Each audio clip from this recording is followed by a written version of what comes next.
Boa tarde, bom dia, boa noite a todas, todos. Eu sou Lívia Castro e a gente está aqui no estúdio virtual Casa Hoffman, no programa Diálogos em Movimento. E eu sou uma mulher branca, cabelos castanhos na altura dos ombros, meio presos num coque lateral, meio bagunça assim, um vestido branco, uso um vestido branco, regata, um óculos de grau preto, um fone de ouvido, um brinco meio grande de uma orelha só, vermelho com umas estampas brancas também. Ao meu fundo eu tenho uma cômoda, em cima da minha cômoda tem cômoda de madeira, em cima tem umas plantas, livros, os objetos meio estranhos, uma parede branca, plantas penduradas pelo teto. Na minha lateral direita tem uma janela com uma persiana de madeira e muitos raios de sol atravessando. E hoje eu estou aqui com Giovanni Venturini. Um prazer imenso, imenso, imenso estar aqui com você.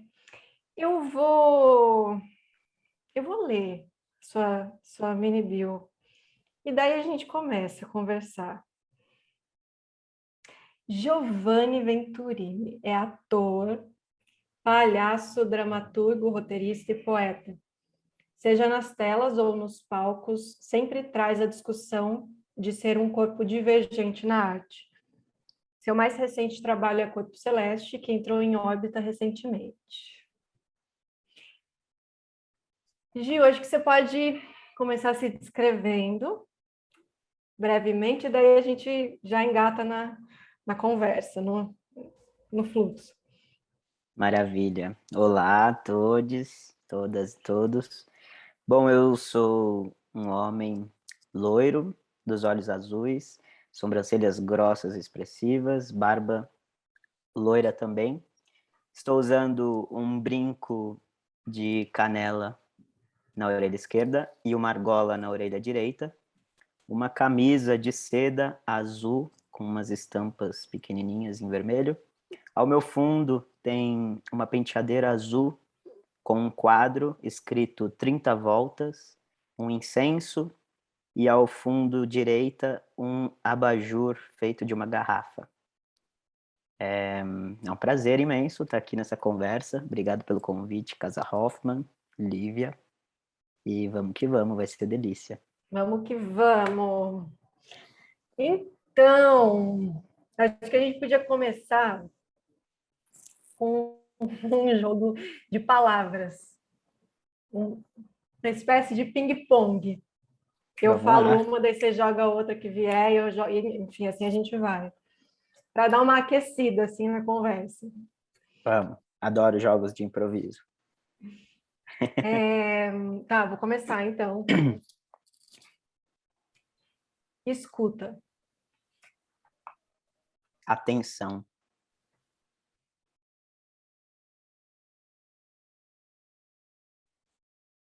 Corpo.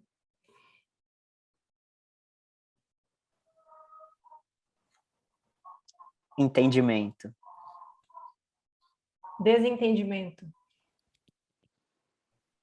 Diálogo.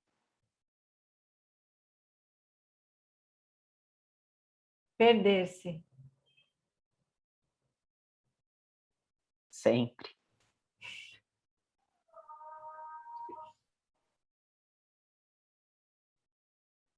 Atemporal. Efêmero. Volátil.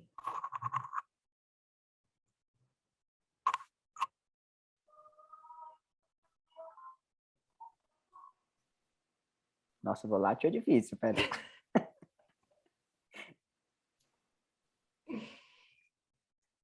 Escapa.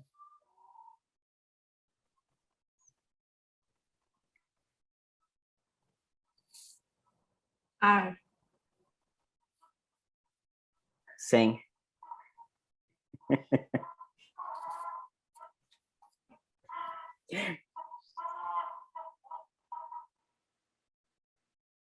espaço,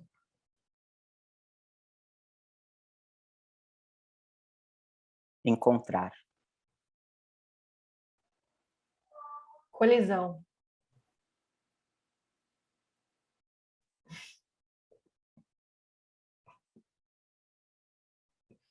explosão, implosão, reconhecer, risco,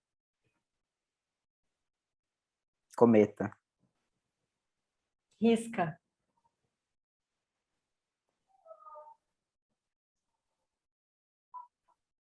papel,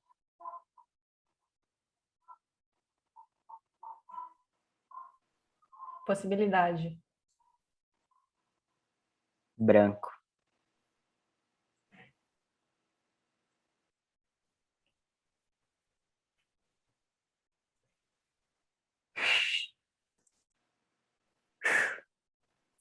acho que deu para aquecer, né? deu. Ô. Nossa, fiquei Ah, nervoso, até suei aqui. eu também. Mas é muito legal, né? Como as palavras vão puxando outras, às vezes do inconsciente, né? Às vezes você não vai pelo racional, né? Uma palavra te lembra uma outra. Você faz É. uma associação totalmente fora da lógica, né? Eu adoro isso. Fora, mas que tem a ver, né? Exato, é. Fora da lógica criada, né? Da lógica cotidiana, mas, enfim, há um inconsciente. É o inconsciente que diz muito mais, às vezes, do que o consciente, né? É, sim. E como conseguir acessar esses lugares inconscientes, né? E Exatamente. eu acho que isso tem a ver com esse tema esse subtítulo aí da nossa conversa, que é Diálogos em Movimento, dois pontos, escuta radical. Eu acho que tem a ver com essa ideia de escuta radical que eu pensei, que a gente pensou, né, para hoje, isso aqui conversando. Você sabe que esse termo eu peguei assim com tudo, peguei, agarrei, tô, né, me relacionando fortemente com ele. Eu aprendi ele numa live, numa mesa que você mediou. Eu acho que foi na Semana Literária, na Flip, lá no. Não sei, acho que foi essa, que era uma mesa com escritoras e escritores com deficiência, né? E tinha uma delas, que eu não me lembro o nome, que era uma mulher surda que ouve, e ela fala, não sei se você lembra o nome dela, ela falou desse termo, escuta radical. Claro que no contexto dela, né, falando dela como uma pessoa surda que ouve, que tem esse processo de atenção, né, é muito visual, enfim. Mas ela também questionando esse lugar do corpo e de como que seria possível uma escuta com o corpo todo, né, que não é só o ouvido, não é só a visão, mas é tudo Uhum. junto. E daí eu achei isso tão bonito, assim, eu falei, nossa, vou levar para a vida. Pode falar. Não, pode terminar, pode terminar. Você pode me interrompendo, a gente está conversando. Tá bom. Não, o que eu ia falar aqui, eu acho que quando a gente pensar em corpo e percepção do corpo, acho que a gente sempre passa por esses lugares, né, de subverter um pouco os sentidos que são mais hegemônicos, principalmente na sociedade que a gente vive, né, como que isso é muito forte, a visão e a audição, né, muito forte. Mas eu acho que às vezes isso fica muito num discurso e em alguns lugares isso escapa, né? Essa escuta radical. Então eu fiquei pensando sobre isso, assim, fico pensando sobre isso. Como que a gente consegue exercitar e praticar isso, né? Eu acho que eu gosto muito disso da escuta com o corpo em outros lugares, que não o da audição. E também da fala com o corpo, sem ser a verbalizada também, né? Eu acho que são muitos diálogos possíveis e tantos sentidos, né? Para a gente se resumir ao visual e ao auditivo, que eu acho que é o que mais se sobressai na sociedade hoje em dia, né? Ainda mais nessa nova geração internet, onde o audiovisual é tão forte, né? É tudo visto e tudo visto muito rápido, tudo falado, verbalizado e tudo muito rápido. E acho que a escuta do corpo, essa escuta radical, e eu acho que eu ampliaria, não para uma escuta radical, mas para um diálogo radical, né? Um diálogo do corpo, né? Eu acho que o falar também com o corpo, através de outras formas, é muito interessante. Mas para isso precisamos encontrar outros corpos dispostos a essa escuta radical, que às vezes é meio difícil de encontrar devido a essa sociedade para ontem, né? Dessa agilidade do nosso dia a dia. E eu acho que essa escuta radical exige um outro tempo, um tempo de respiro e um tempo de observação, de observar os detalhes, né? E de é isso, acho que de escuta com outros sentidos. A escuta radical para mim passa nesse lugar de radicalizar o modo como se escuta e de radicalizar o tempo que se presta atenção. Por isso que acho que escutar, e eu falei atenção, acho que tem muito a ver, porque às vezes todo mundo te ouve, mas ninguém te escuta, né? A escuta exige uma outra etapa de percepção e de pausa e de respiro, de entendimento daquilo tudo, né? Então, acho que a escuta radical passa muito nessa desconstrução do tempo que a gente vive nessa sociedade hoje.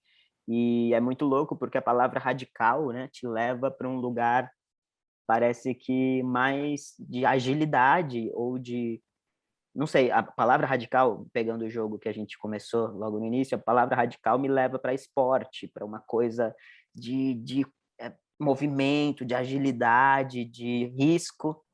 E aí, quando você fala escuta radical, eu acho que é justamente o oposto, é de entendimento dessa pausa no tempo e de risco, sim, mas é um outro risco, é um risco não no fazer, no agir, mas no parar. É um risco no parar e escutar. Hum. E você falou muito da... Que lindo isso, né? Risco no parar. A gente não se arrisca, né? Você fala muito da sociedade, né, que a gente vive, dessa relação do tempo. E puxo também esse lugar do tempo paralelo ao espaço, né? Tempo barra espaço, tempo-espaço. Que eu lembrei agora também de uma fala da Ju, aqui no Diálogos de Movimento, que a Ju Alves fala, conversando... Com quem que ela conversou? Com a Isabel Marques? Acho que foi. Ela comentou alguma coisa do espaço, claro que no contexto da conversa era relacionado às escolas, né, à infância, às escolas, mas o quanto que os espaços, eles também moldam a nossa forma de ação, né, mais ou menos isso. O quanto que o espaço, a forma como o espaço é organizado, a arquitetura, enfim, a organização espacial mesmo das coisas num espaço, né, abre caminhos para um lado ou para o outro, né? Como o espaço nos mostra as possibilidades de mover também. E daí eu acho que também tem a ver com isso, né? Da gente estar atento a esses espaços, a esses tempos, para entender o que fazer com isso, né? E agora me lembrei de uma outra referência, de uma outra coisa que eu vi há um tempo já, que é o site Mata Viva, que você conhece, mataviva.site, se não me engano, acho que é isso. Maravilhoso esse projeto, que é um projeto de 2 editoras independentes. E daí no site tem uma série de entrevistas, né, com alguns artistas que tem uma relação do viver urbano, viver rural, né? E daí um deles, que eu não me lembro também agora quem que falou, qual entrevista que é, fala desse lugar de, como é que é? Espaços, como que a gente ocupa esses espaços abertos de uma forma anárquica, como que a gente subverte ou cria outros espaços não catalogados, ou cria, enfim, outros espaços de convívio, pensando no convívio, né? E eu acho que isso também tem a ver com a escuta radical, né? Esse lugar de, essa possibilidade, né, de outros tipos de relação. É, E é interessante tudo isso, assim, associar a arquitetura também, né? Eu estou num momento de pensar a construção da minha casa. Eu também tive esse momento de êxodo, né? De sair da cidade grande e vir para o interior. E acho que foi um movimento coletivo na pandemia, né? Mas eu acho que essa vinda para o interior me possibilitou justamente entender um outro tempo através do espaço em que eu estou vivendo e pensar nesse espaço que eu quero construir aqui. Eu conversei bastante isso com minha amiga que está fazendo o projeto da casa, que é eu quero valorizar o espaço vazio nessa construção, o espaço, a arquitetura que valoriza o fora, né? O espaço de fora, o espaço vazio, o espaço aberto. E aí, associando isso a essa criação desses espaços abertos de uma forma mais anárquica, eu acho que é realmente isso de os espaços existem, já estão aqui. A gente não precisa moldar ele com paredes ou com construções, ou se sim, de modo que valorize o que está dentro, as possibilidades que está no vazio, né? Porque eu acho que o vazio permite muito mais possibilidades do que o que está dentro. Quando está dentro, você limita, né, as possibilidades.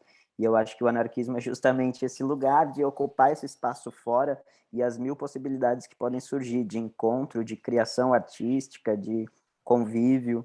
E esse espaço fora permite esse outro entendimento. Aí a gente faz essa relação espaço-tempo, essa vinda minha para o interior, de observar o espaço fora e de tudo que está ao meu redor, me fez entender um outro tempo de estar ali desesperado escrevendo algum projeto, mas ouvir um canto de um pássaro e parar tudo para ouvir e tentar identificar que pássaro é esse, ou observar, ou tentar encontrá-lo, ou ver um inseto e ver que nunca tinha visto, perceber que nunca tinha visto esse tipo de inseto antes, né? Então, observar essas coisas pequenas e do dia a dia, assim, que eu acho que o espaço de fora e o espaço entre, ou o espaço vazio, permite ter mais essa escuta radical e esse outro tempo de escuta, né? De escuta da natureza, de como as coisas acontecem num outro ritmo, que não aquele da cidade. Porque justamente a cidade te molda ali com prédios, paredes e ruas e concreto, e tudo tem que acontecer, né, ali dentro daquela possibilidade. E quando você vem para um lugar aberto, as possibilidades se ampliam muito, porque o espaço vazio permite muito mais possibilidades e um outro entendimento disso. Não sei se eu fui muito longe nessas correlações. sim, você foi um pouco, mas é isso. Eu acho que, olha, é que você deu exemplos também muito claros, né, de como que um espaço ele determina, né, as percepções do corpo e a atenção, né, essa escuta. E mas para além do espaço, como que você acha que você exercita essa escuta radical no seu dia a dia? Hum. Então, eu acho que eu exercito muito mais ela hoje, aqui, realmente, do que eu exercitava na cidade grande. Hum, E eu acho que está muito ligado a isso desse outro tempo que eu hum, descobri aqui e esse outro tempo de cobrança comigo mesmo também. E eu gosto muito do Manuel de Barros, né? Porque ele fala muito sobre isso também, sobre pássaros, natureza, pedras, sobre observar essas pequenas coisas. Então, eu acho que hoje a minha escuta radical está muito voltada para a natureza, por conta de onde eu estou, mas também para as diferenças, eu acho, dos outros que estão à minha volta, né? Essa atenção a essas diferenças, esses diferentes corpos. Então, acho que a minha escuta radical está nesses dois lugares, natureza e corpos que estão ao meu redor. Uhum. Nossa, eu acho que nesse contexto, quando você fala do vazio, né, valorizar o vazio dos espaços, que eu acho que Uhum. também tem a ver com valorizar os vazios do corpo. Sim, Eu acho que sim. tem a ver com essa outras sensibilizações, né? Sensibilizar o corpo de outros jeitos. Porque para mim, quando eu penso em exercitar, né, a escuta radical hoje, eu acho que para mim tem a ver morando na cidade, no caos de uma cidade grande, né, Curitiba, e também pensando nas minhas lógicas de criação, do que eu venho pensando, eu acho que para mim tem a ver com me colocar em risco. Quando eu me coloco em risco, ou num lugar de vulnerabilidade do corpo, né? Do abrir mão do controle. Acho que tem a ver com Uhum. isso para mim, né? Que parece que é um lugar radical que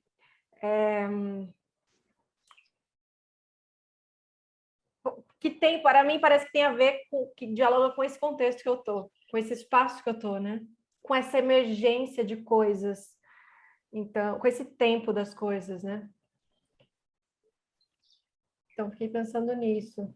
É muito louco porque esse lugar que você diz do vazio do corpo é muito interessante, assim, porque eu acho que esse risco que você diz é justamente de sair desse conforto, né? De sair dessa zona que às vezes a cidade grande te faz entrar, porque você precisa produzir, você É. precisa vender seu trabalho, você precisa executar, e Hum. aí você entra num sistema automático ali, né? Que é justamente tudo que a gente não quer, né? Nós artistas não queremos nos enquadrar no sistema, né? E aí a cidade grande faz isso com a arte também, né? De ter que produzir, de ter que vender. E acho que sair e encontrar esses vazios do corpo e sair dessa zona, esse risco, permite muito mais, talvez num outro ritmo, talvez num outro tempo de criação, de venda, de seja o que for, mas acho que num outro tempo. E perder esse controle às vezes não é permitido, né, dentro da cidade grande, dentro da lógica do, do ritmo, do frenesi, né, do frenético ali. Parece que você não pode perder o ritmo, perder Uhum.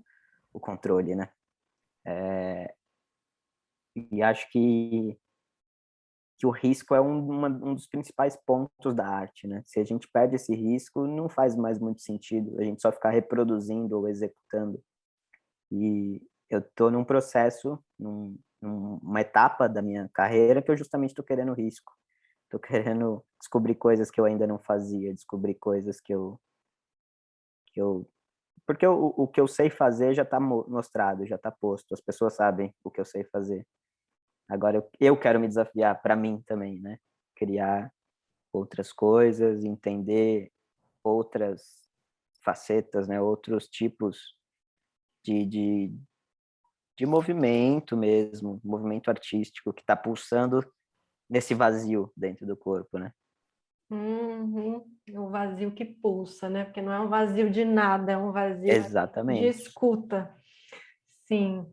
E daí você fala que você quer que as pessoas já sabem o que você faz, que você quer.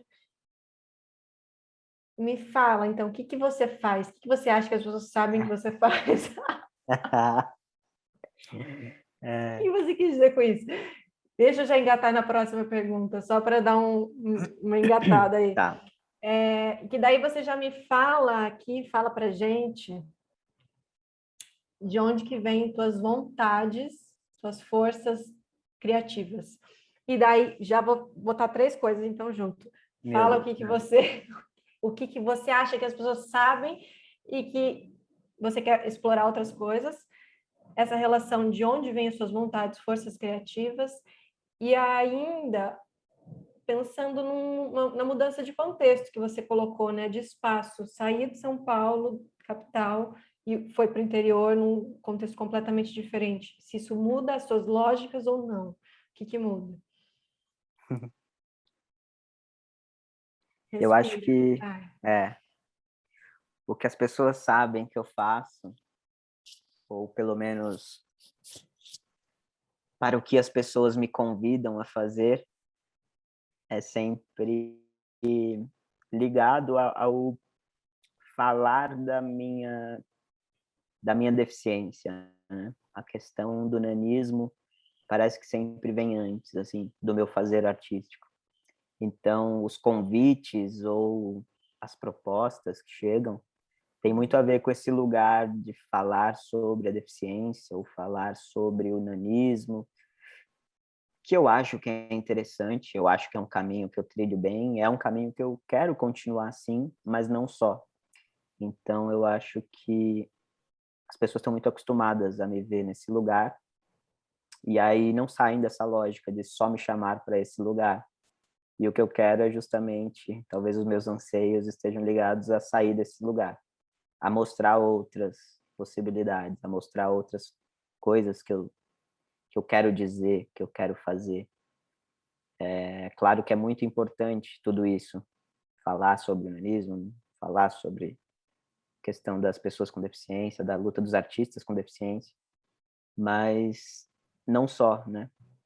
Porque é isso, antes de ser uma pessoa com deficiência, eu quero ser chamado pela minha arte, pela minha qualidade ou pelas coisas que eu desenvolvo. Eu quero ser chamado para uma mesa como essa para falar sobre espaço-tempo e não falar da minha deficiência. Não quero ser chamado só no dia 3 de dezembro, que é o Dia Internacional da Pessoa com Deficiência, mas quero ser chamado, sei lá, dia 12 de fevereiro, sabe? Tipo, em uma data qualquer, como outro artista. Então, acho que os meus anseios estão mais nesse lugar de sair desse estigma que a gente carrega, continuar com ele sim, mas sair dessa lógica de só ser isso. E, e aí acho que essa vinda para o interior talvez possibilite não sei, eu estou entendendo ainda também, porque faz só um ano que eu vim para cá, e num ano bem atípico, né, de tudo, do movimento e do mercado e de tudo. Mas eu tenho voltado a ir para São Paulo ou para outras cidades para realizar trabalhos, mas eu acho que a distância e esse afastamento da rotina urbana me permite escolher mais para onde e o que eu quero fazer do que se eu tivesse na lógica da cidade grande e imerso ali e aceitando fazer tudo. Talvez eu ficaria nesse mesmo lugar de só executar o que eles querem. E quando vem para o interior, envolve muitas outras coisas, de trazer o que eu já tenho como trabalho para o interior, que muitas vezes não chega, de trazer tudo isso que eu já construí e que as pessoas sabem que eu faço, mas as pessoas do interior não sabem ainda. E, ao mesmo tempo, quando eu for para o urbano, quando eu for para outras cidades, essa possibilidade de escolha, de não topar fazer o mesmo. Então, é fazer o mesmo aqui no interior, porque ainda não chegou até aqui, mas se for para entrar na lógica mercadológica e artística da cidade urbana, então eu vou fazer o que vale a pena realmente, o que eu quero, e não ficar nesse ciclo de não sair nunca. Uhum. Faltou você responder Faltou? a Qual que é? pergunta de onde que vem tua vontade, tua força Ah, criativa. sim, de onde vem? E se tem alguma... Bom, você falou um pouco sobre isso, né? Dessas diferenças de intenção, né? Você estando agora no interior, você estando em outro espaço. Mas acho que pensando nisso, assim, como que... De onde que vem esse tesão de criar, de trocar, de botar no mundo. Acho que vem de alguns lugares, mas acho que principalmente da minha história, de onde eu surgi e das influências que eu tive, do contato que eu tive com a arte, né, desde muito cedo. Eu sempre digo isso em todos os lugares que eu falo, que muito do que eu sou hoje eu devo aos meus pais, porque minha mãe é professora de língua portuguesa, meu pai é professor de arte, então eu tinha esse contato muito próximo com a palavra, com a escrita e com o teatro, com a artes plástica, com a arte em geral. Meu pai fazia cenários para teatro, então adereços. Então tinha esse contato com o teatro que me despertou também essa paixão pelo palco. E uma professora muito importante que eu tive, que foi a Cris Lira, né, que deu aula para mim da quinta até a oitava, que foi a primeira vez que eu fiz um teatro na escola. E aí eu senti esse tesão, eu falei, que coisa maluca, né? Ser outro. Tipo, estar dentro de cena, assim, e ser outro, ser outra pessoa, dar vida a uma outra coisa. E aí eu acho que as vontades de criar e de pôr para o mundo vem muito do lugar disso que eu comentei, assim, de querer sair da lógica. Então, essa vontade de criar e de estar junto e dos encontros e as potencialidades desses encontros vem dessa vontade de querer mudar o sistema, de querer mudar o sistema e como ele me vê, que acho que é essa principal luta, assim, que eu comentei, né, de não ser chamado sempre para as mesmas coisas. E aí, para isso, eu vi que eu precisaria criar as minhas coisas e não esperar. Então, quando encontro essas outras pessoas dispostas e essas colisões que acontecem nesse espaço,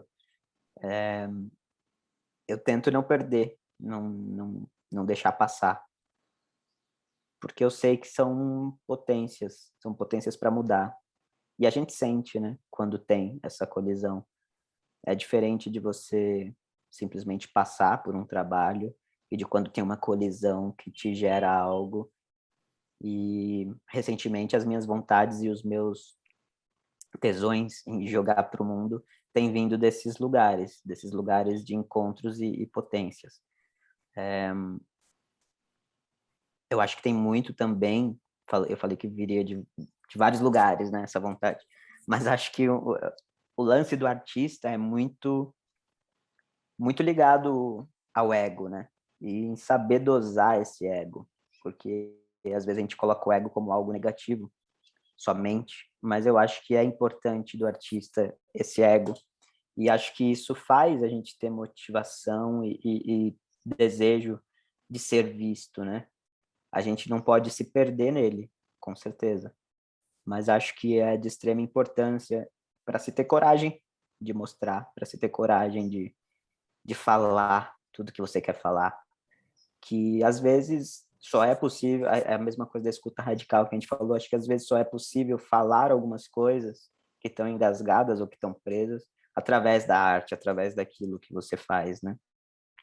E para ter essa coragem de dizer essas coisas, precisa desse ego e precisa desse movimento no vazio do corpo para pulsar, né, para fora, porque não dá para ficar guardado. Muitas das coisas que nós fazemos e que apresentamos nos palcos, nas telas, nas palavras, são coisas que não dão para ficar guardadas e precisam achar um jeito de vazar, de dar vazão a isso. E aí, onde tem essa vazão, a possibilidade que tem é a arte. E não simplesmente verbalizar ou falar friamente, né? Descobrir essas outras camadas de como vazar esses anseios. Maravilhoso. Você falou ser outros, né? Dessa criação, dessa possibilidade. Eu vou um pouco mais para dentro, ainda além desse lugar de interpretar personagens, né? De criar nesse lugar de de cena, mas eu fiquei pensando também no corpo, como que o nosso corpo ele tem essa capacidade de criação que é inerente do corpo, que é inerente da vida, né? E como que isso acontece no nosso dia a dia, né? Uma célula que morre e outra nasce, e outra nasce, e outra... Isso vai acontecendo como uma manutenção da vida. Então, isso já acontece no nosso corpo, né? E é tão precioso e potente quando a gente percebe isso e investe nessa potência, que é a potência do corpo. E eu achei lindo, e para mim isso tem a ver com ser outros, essas possibilidades, né? Desse corpo se desdobrar, se desdobrar, se Uhum. desdobrar, se desdobrar. E isso que você falou, que eu achei muito bonito, dos movimentos dos vazios do corpo, né? Aquilo, né? Porque o vazio não é vazio, o vazio ele tem movimento também. Uhum. Então, perceber esses movimentos que vazam. E os seus últimos trabalhos, vou citar os seus 3 últimos trabalhos, que é Corpo Celeste, A Não Ser, o monólogo A Não Ser, e o seu livro, A Não Ser também. Nele, em todos os nesses 3 últimos, né, você fala, né, das suas experiências, você já propõe, né, isso que você já acabou de falar, você já propõe uma relação muito ligada, muito conectada da criação e das suas experiências de vida, das suas experiências como pessoa com deficiência e tudo mais. Nessas temáticas, você vai borrando essas fronteiras, né? Bonito isso, borrando as E, fronteiras. e de formas diferentes, né? No Corpo Celeste, eu acho que a poesia sempre teve presente também, essa mistura de linguagens. Acho que você foi exercitando isso de formas diferentes em cada trabalho, para não ser mais nesse lugar do monólogo, do teatro. E no livro, né? Lá no início, em 2015, acho, né? Uhum. No contexto da poesia, da escrita, da palavra, que também é corpo, que também é presença.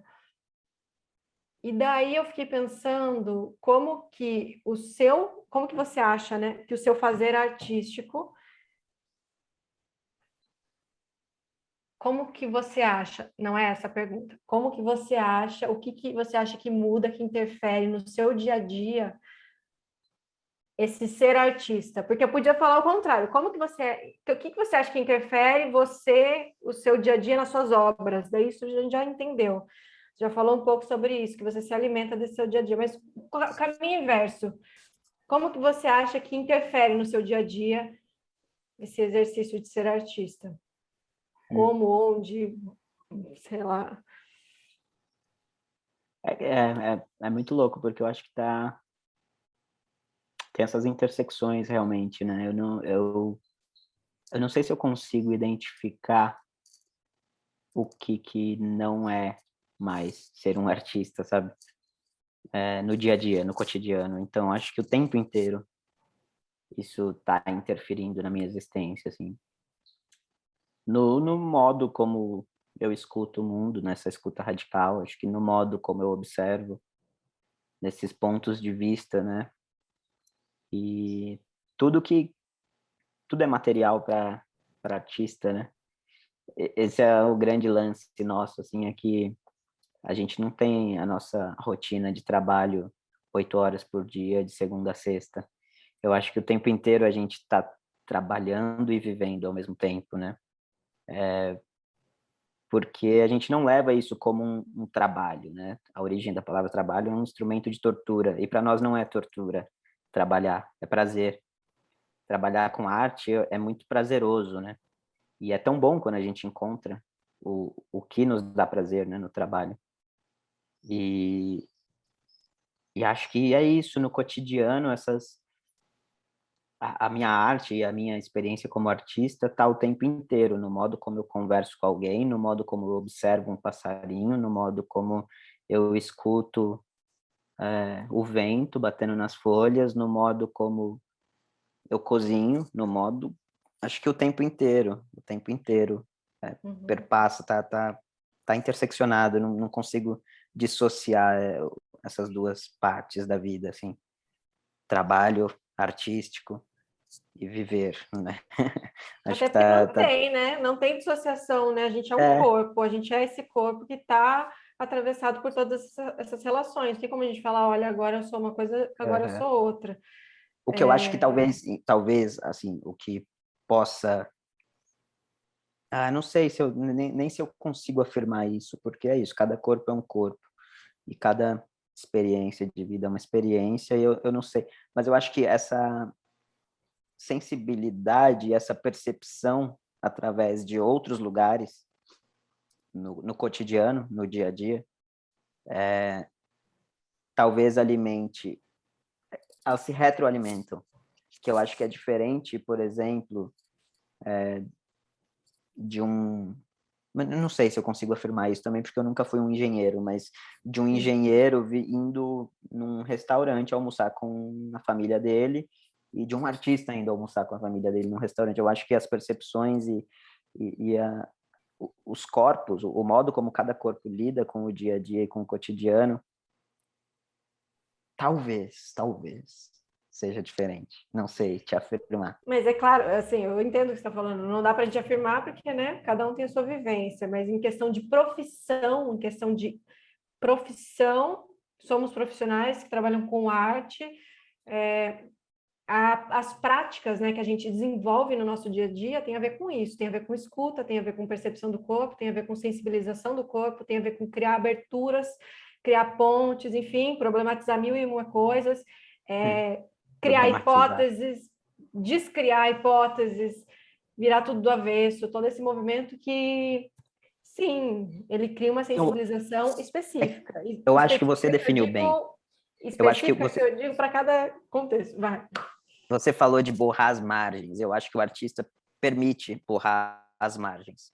E isso que se mistura. Você não sabe onde termina um, onde começa o outro, né? Onde começa o céu e onde termina o mar. Essa linha do horizonte, assim, né? Você não consegue definir. A margem é borrada o tempo inteiro. O tempo inteiro é vida, é trabalho, é arte, é o corpo pulsando, realmente, é o corpo pulsando. Que seria lindo se todo mundo descobrisse, né, essa pulsação. E eu não estou dizendo, por exemplo, eu acho que é muito possível um engenheiro encontrar o maior prazer da vida dele e não ser um instrumento de tortura, o trabalho dele. Sim. E é lindo quando isso acontece. Mas o que eu digo são as rotinas e talvez essas faltas de rotina que tem na profissão do artista também permita borrar essa margem. Então, o cotidiano está dentro da rotina, a rotina de trabalho dentro da rotina do dia a dia, Eu acho que a não falta criação de, está o tempo inteiro, né?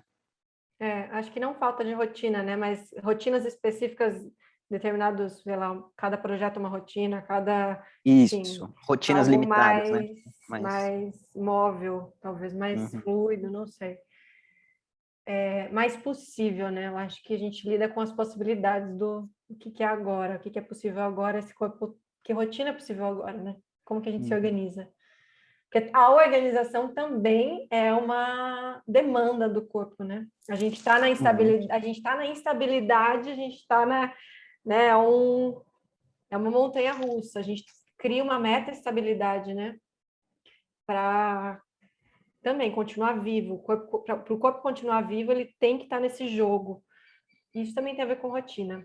Mas enfim, já tô indo lá longe.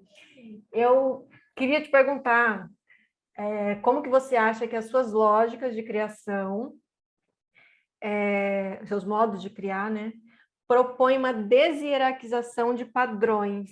Porque você também fala sobre isso, né, nos seus trabalhos, fala sobre ser um corpo, você falou, usou a palavra diferente, agora eu não me lembro, ou divergente, talvez. divergente, dissidente, Uhum, dentro dos padrões da sociedade, né?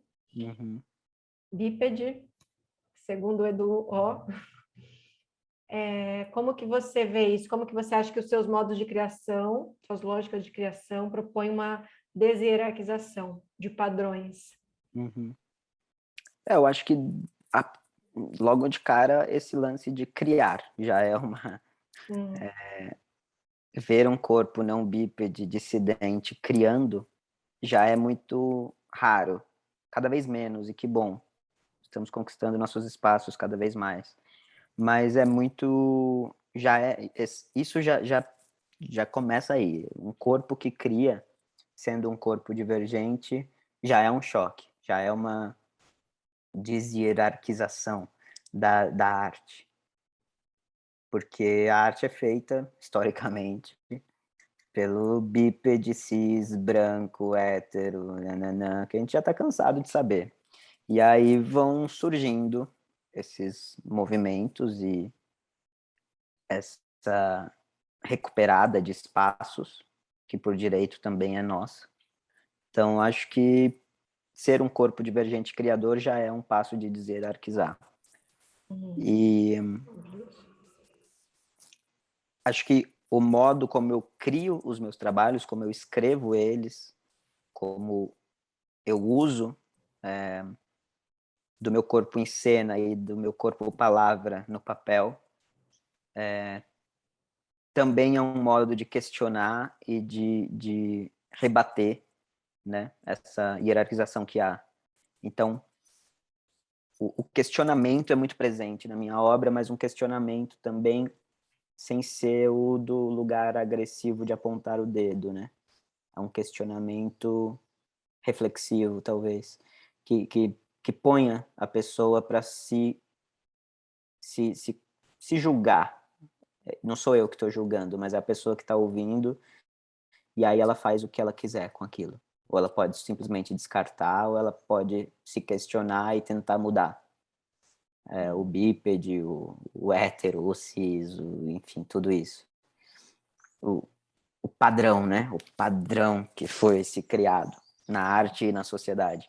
Então, estar fora desse padrão e trazendo obras fora desse padrão, sendo um criador fora desse padrão, já é um modo de tirar essa hierarquização. E acho que o principal, e que eu acho que falta bastante, mas como eu disse, estamos conquistando esse espaço, é a coragem de fazer isso, né? Acho que o lance da coragem, de dar a cara a tapa e de mostrar é muito importante para o movimento, para o nosso movimento da não bipedia, dos corpos dissidentes. Dos corpos dissidentes em geral, não só falando das pessoas com deficiência, mas acho que é muito importante esse mostrar-se. Porque, como a gente disse, a sociedade é muito visual e muito da escuta. Então, a gente precisa mostrar o nosso corpo. A gente precisa mostrar o nosso corpo em cena. A gente precisa conquistar esses espaços físicos também, não só os espaços por trás, né, das coisas, ou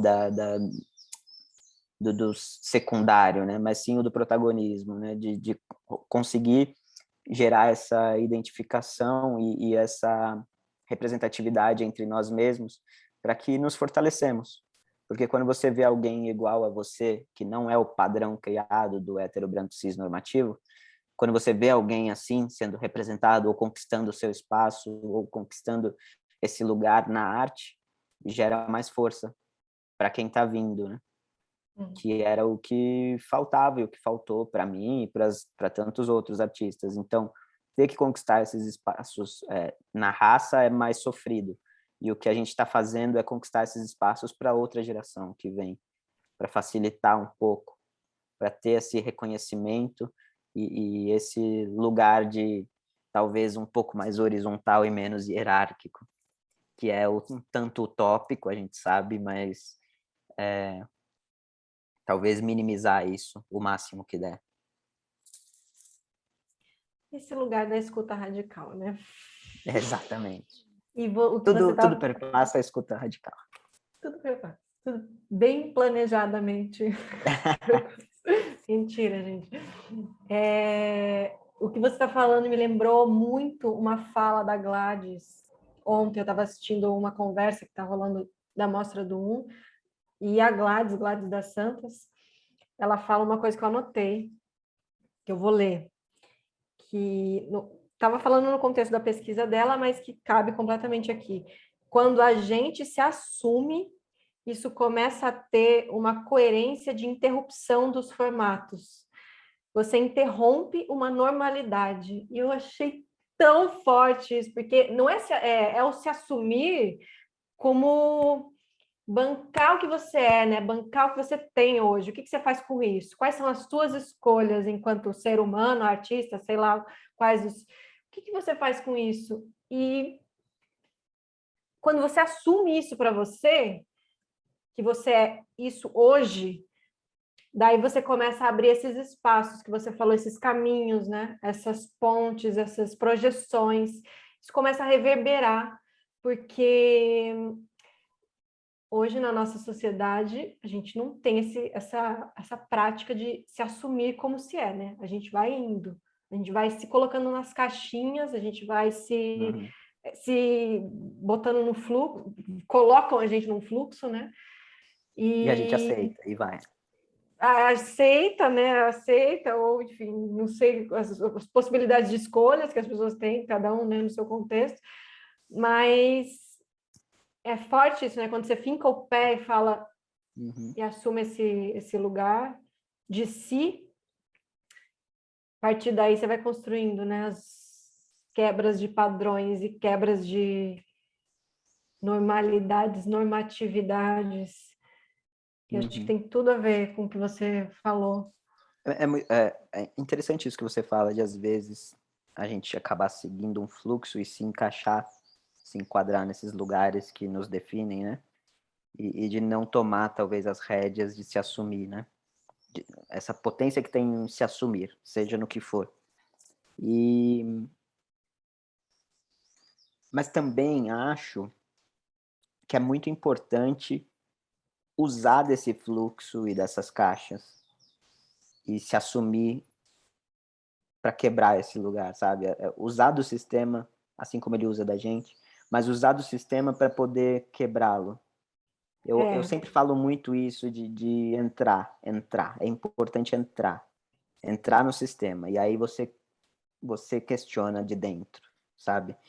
sim. Porque eu acho que esse lugar foi muito difícil para mim no início da minha escolha em ser artista, lá atrás, esse lugar, justamente, eu não queria me enquadrar no lugar onde me enxergavam, onde me colocavam, nesses estereótipos, e de sempre fazer o mesmo. Mas aí, um momento que eu entendi que eu precisaria me assumir e estar bem com isso, com o meu corpo, com quem eu sou, com o que eu tenho a dizer, eu consegui entrar nesse fluxo e nesse sistema que me colocaram e de dentro questionar para criar outros lugares. Sim, então, isso que eu ia falar, que acho que primeiro para se apropriar desse lugar, primeiro se apropriar de si e daí se apropriar Exato. desses outros lugares normativos, né? Ter Exatamente. Se essa apropriar de si. clareza. É um passo muito importante se apropriar de si. De si É. num todo, né? De quando você tem esse entendimento, muda tudo do seu fazer artístico mesmo. E isso, então, muda tudo. Para mim, tem a ver com o corpo, tem a ver com relação, com as escolhas, como você se posiciona no mundo, né? Muda o teu posicionamento. Uhum. E eu acho que tem a ver com uma ideia de subversão mesmo, de modos de operar, né, no mundo. E eu tenho pensado muito nisso, muito em como que a gente consegue criar micropráticas de subversão, sei lá, jogar aí no mundo pistas de subversão, práticas subversivas. Que eu não sei, acho que isso também são modos de a gente ir criando fissuras, né? E perfurando, São né? Perfurando os espaços. pílulas subversivas. Pequenas Pílulas. pílulas. A gente vai jogando as pílulas e aí pode criar fissuras grandes, fissuras pequenas, mas tá criando, né? Sim, sim. E eu penso muito também nesse lugar de deshierarquizar as relações, entender, ampliando um pouco mais, né, essa discussão dos padrões para outros corpos, outras presenças, o quanto que ainda é muito importante, muito urgente que a gente descentralize o humano, né, o humano do mundo, e reconheça que, enfim, outras materialidades, outras presenças, elas são tão importantes quanto, elas têm tanto conhecimento quanto o humano, plantas, animais, objetos, enfim, outras presenças que eu tenho chamado de presença, né? Que eu acho que tem a ver com esse lugar de subversão também e de deshierarquizar. E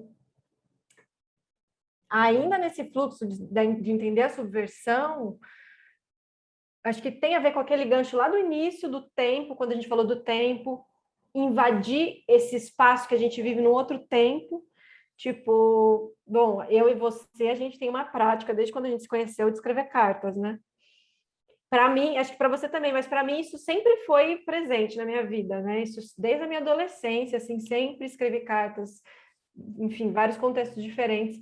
E daí a gente tem essa troca também, né? Eu e você, de além de estar ali no frenético do digital, do online, a gente tem também essa prática de escrita de cartas e entrar nesse outro tempo, entrar nesse outro espaço, nessa outra troca e outros entendimentos de presença.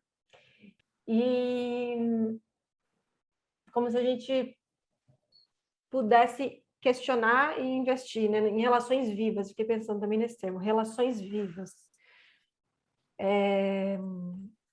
E que eu acho que também tem a ver com um estado de criação, quando a gente está em um estado de criação de um trabalho, de uma obra, parece que tudo fica meio atemporal, ou, enfim, muita coisa acontece no corpo, né? Porque é no corpo que as coisas acontecem. Então, uou, deu uma viajada grande agora. Mas, o que você acha de tudo isso? Eu acho que Das realmente, subversões de tempo, espaço, presença, relações vivas, cartas. é, é, eu acho que muita gente, é isso que você falou, é uma prática antiga já sua, e, mas acho que caiu a ficha em muita gente durante a pandemia. Essas fugas, né? Por muitas questões, por estar trancado em casa, pelo cansaço das telas, pelo ritmo ter desacelerado e entender essas outras possibilidades de comunicação, de relação, de encontros e esses lugares atemporais mesmo, ou se você achar que não é atemporal, mas um pouco mais anacrônico, mas não sei, Uhum. um outro giro de ponteiro, né, do que o da Uhum. cidade grande, do frenético, da rotina, do dia a dia. E acho que caiu a ficha para muita gente isso na pandemia. Eu sempre tive muito apreço por escrever, muito escrevi para mim mesmo. Eu não tinha muito esse lance de escrever para o outro. Mesmo tendo lançado um livro, as coisas que eu escrevi foram muito mais para mim do que para o outro. E essa troca de cartas, principalmente que se deu entre nós. Primeiro, só deixa eu voltar um pouco antes. No início da pandemia, eu troquei cartas com a minha professora, a Cris Lira, a grande responsável pelo meu desenvolver artístico. E ela está nos Estados Unidos e, enfim, foi muito legal isso de trocar carta e de resgatar isso. Foi para um projeto que a gente criou e dessas cartas se transformarem para o digital também, porque virou um projeto de vídeo, de audiovisual, de leitura dessas cartas. Então, de como mesclou esses dois tempos, esses dois ritmos de comunicação e linguagens, e foi muito legal, assim, de poder brincar com isso, com a temporalidade de quando chega uma carta e de quando ela é transformada na internet, a velocidade que ela atinge tantas outras pessoas, de entender mesmo esses formatos e essas comunicações, esses elos da distância através da internet, da distância através da carta, do tempo através da internet, do tempo através da carta. E aí, quando a gente se encontrou, quando teve nossa colisão, eu e você, descobrimos esse lugar em comum, assim, do tempo, né? De entender e de criar esses outros espaços, tempos. E é muito louco, porque a gente se fala todo dia pela internet, mas quando chega uma carta, é um outro lugar, é um paralelo que a gente abre, assim, justamente por essa quebra, essa fuga da rotina, esse desacelerar, esse criar outro ritmo, e o quanto que cabe no envelope também, né? Os envelopes com cheiro, os envelopes que vêm além da carta, vem também um pedaço da onde está escrevendo, vem alguma plantinha, vem alguma foto, vem alguma... Essa relação de que o envelope pode trazer, né? Traz o cheiro do lugar, traz o cheiro da pessoa, traz um objeto, traz um pedaço da terra, uma pedra, qualquer coisa que é palpável e que não é possível pelas telas, né, pela internet. Essa relação, apesar de muito mais rápida e muitas vezes intensa também, não estou descartando a intensidade que pode acontecer na internet, mas às vezes não é palpável o suficiente, né? É uma coisa, as ondas curtas, né? As ondas curtas passam mais rápido, né, na internet. E a carta talvez seja uma onda mais longa de comunicação. E eu vejo muito a carta como uma dessas práticas subversivas aí, de Total. possíveis, né? Práticas possíveis. Outro dia eu Porque, contei que eu trocava cartas para uma amiga e ela falou: Sério? Nossa, faz muitos anos que eu não mando uma carta. Que demais, pô, que incrível. É uma forma de subverter e de quebrar mesmo esse sistema que a gente é colocado, né, do frenético, da internet, do dia a dia. E também, agora, uma crítica política, social, de valorizar os nossos serviços e esse meio de comunicação que tanto querem privatizar enfim, é um baita serviço, é um dos melhores do mundo, a empresa de Correio e Telégrafos, né, da velocidade, da prestação de serviço deles, da, da melhor categoria possível, e aí querem privatizar e acabar com tudo isso e desconstruir tudo isso, alegando coisas que são muitas vezes mentirosas. É um serviço muito bom, o da ECT, muito bom. e eu acho que ela também é subversiva no lugar de atualizar as nossas presenças, né? Tanto de quem escreve quanto de quem recebe a carta, né? Ela, acho que justamente por isso, por ser esse outro espaço, esse outro tempo, ela atualiza o corpo, parece que dá uma, um frescor, não sei. Tem esse lugar para mim de vida, assim, de afeto.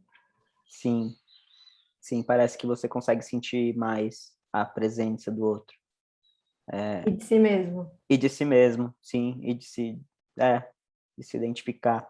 E é isso, né? Além desse tempo de locomoção das palavras, de deslocamento das palavras, tem também esse tempo da leitura, esse tempo do receber, abrir, tirar do envelope, desdobrar, sentir, ler, né? Essa coisa da outra, de uma outra escuta radical, que é isso que a gente estava falando, de um outro sentido do nosso corpo, né? Do tato, do olfato, esses outros lugares, assim, que desperta essa escuta radical, né? Acho que a carta é uma escuta radical e um modo de subverter. E é engraçado, né? Porque eu acho que uma não anula a outra. Eu acho que realmente a comunicação, internet, telefone, facilita em muitas coisas, mas tem uns valores que a carta e que outros tipos de comunicação têm que você não consegue atingir nesses outros meios de comunicação, seja uma chamada de vídeo, uma ligação, uma mensagem por aplicativo, né? Sim. Agora, para a gente já meio que finalizando, você falou lá atrás de coragem, e daí eu fiquei pensando para te perguntar Onde que você ancora suas coragens? Acho que tem dois caminhos aí. Onde que você sente no teu corpo, fisicamente mesmo, materialmente, que quando você tem esse lugar da coragem, onde que afeta isso? Em que parte do teu corpo isso afeta? Onde você sente isso acontecer? Enfim. E um lugar subjetivo também. Onde você ancora suas coragens? Uau!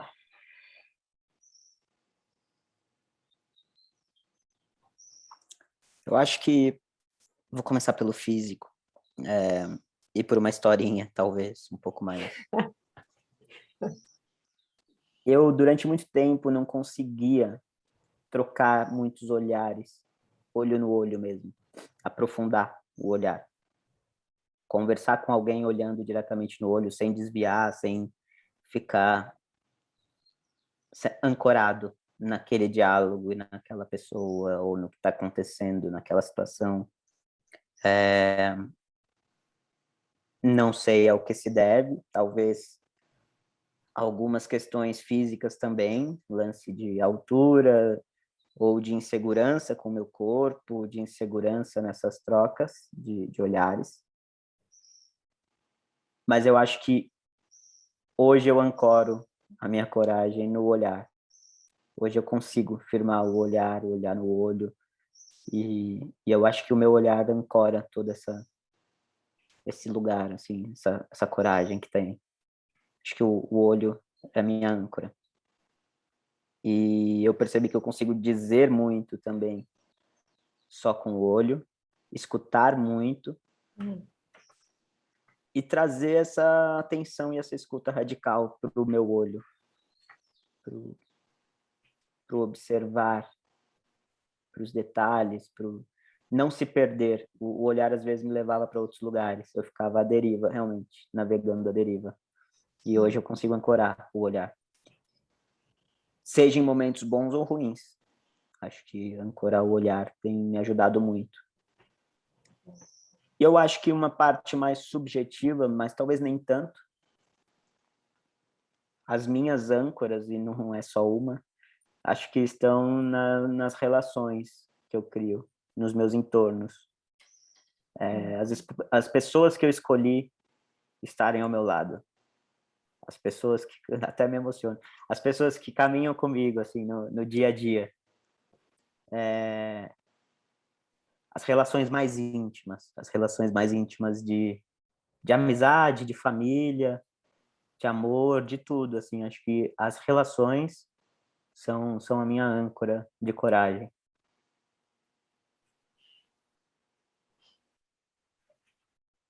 Eu acho que as relações, elas são esse lugar de também de possibilidade, né, de da gente existir, né? Existir como se é lá atrás, se assumindo, Sim, enfim.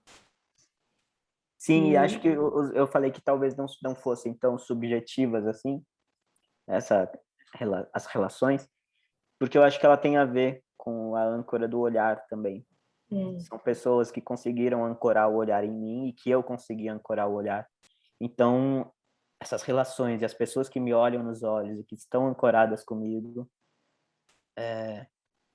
me trazem essa coragem, essa força. E que louco, porque para mim, eu lembrei da pergunta lá de cima, né, que eu fiz lá de cima, lá de trás. É, de onde que vem a tua força de criação, né? Tua força, teu tesão. E para mim tem a ver com as relações mesmo também. Eu acho que tá num lugar parecido aí de da troca, né, do encontro, do risco também. Do risco. É, O risco e o encontro eu acho que caminham muito junto, né? E se arriscar e se permitir esses encontros e essas rotas de colisão, assim, são muito potentes, né? Porque muitas vezes a gente fica negando, né? A gente fica evitando, a gente fica desviando dos cometas e dos asteroides. E às vezes essas colisões são as- para te fortalecer, né? sim. Às vezes a gente tem que traçar a rota de Rota encontro, de de colisão, colisão, né? assim. A gente tem que traçar e construindo também, né? Porque é uma rota que não é só você fazer, vai construindo esse encontro. Exatamente. No gerúndio, no gerúndio que é agora. Gosto de pensar muito nisso também, nesses encontros e nessas rotas que elas são construídas e atualizadas o tempo inteiro, porque cada um é cada um, cada hora é cada hora. E a gente tem que ir atualizando, né? Porque a relação não é estática também, né? Não é Uhum. fixa. Então,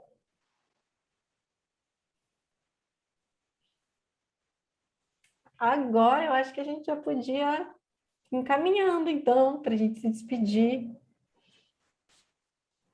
desse super encontro, super conversa. Eu estou muito Foi feliz. delicioso, nossa. Muito bom, passou muito rápido. Passou. E é muito bom falar dessas coisas, né? Mais, mais profundas, mais subjetivas, mais abstratas. Aquilo que eu disse, né? De ser convidado para falar de outras coisas, além do que os olhos veem, outras escutas, né? Sim. E agora, então, para a gente finalizar, vou propor mais um ping-pong, só que de perguntas. Ai, meu Deus. Ela tá toda Marília Gabriela, olha só. Tá com Perguntas, eu jogo óculão. uma pergunta, eu jogo uma pergunta, você joga outra.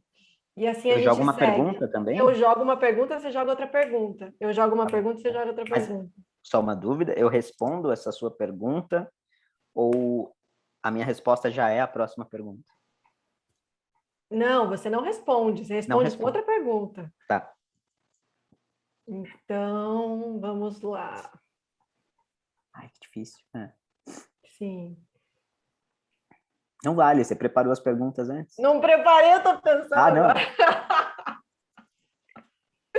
É na mesma ideia das palavras. Você vai reagindo à pergunta. A gente vai reagindo às perguntas. Tá. Por que hoje? Pra que deixar para depois?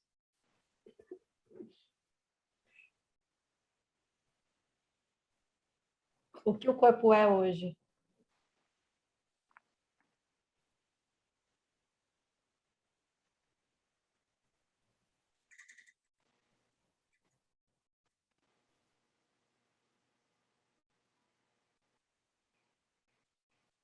Acho que ele não precisa ser.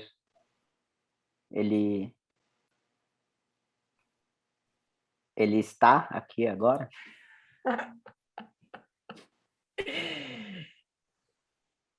Ele está aí agora? Ele está aqui agora?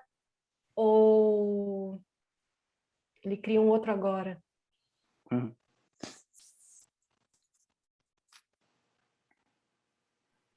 O tempo não era efêmero? O espaço não era volátil?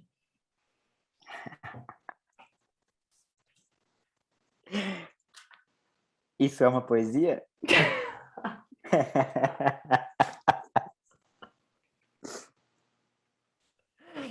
E o que não é? E o que não é?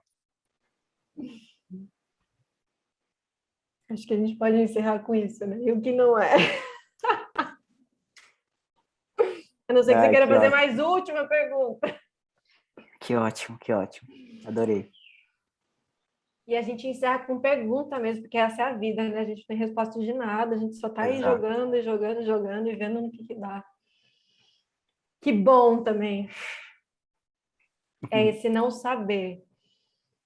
Queria Sim. agradecer. Pode falar. Não, sim, esse não saber eu acho que é o que move também, né? Se a gente Sim. soubesse, a gente seria estático. Ser estático é chato, tem que ter movimento. E muitos movimentos virão. Queria agradecer muito, muito, muito, muito sua presença, sua generosidade, ao convite da Casa Hoffman, Carmen, Loa, Jade, toda a equipe técnica que está aí fazendo o estúdio virtual acontecer fortemente nesses últimos anos. Agradecer a todos, todas, todes que acompanharam até aqui. E é isso. Até logo? Até já já. Nos encontramos já. em algum espaço-tempo, Em alguma fenda? em alguma fenda temporal. Obrigado, Casa Hoffman. Obrigado a toda a equipe também. E muito, muito, muito obrigado, Lívia, por tudo. Não só por hoje. Eu que agradeço.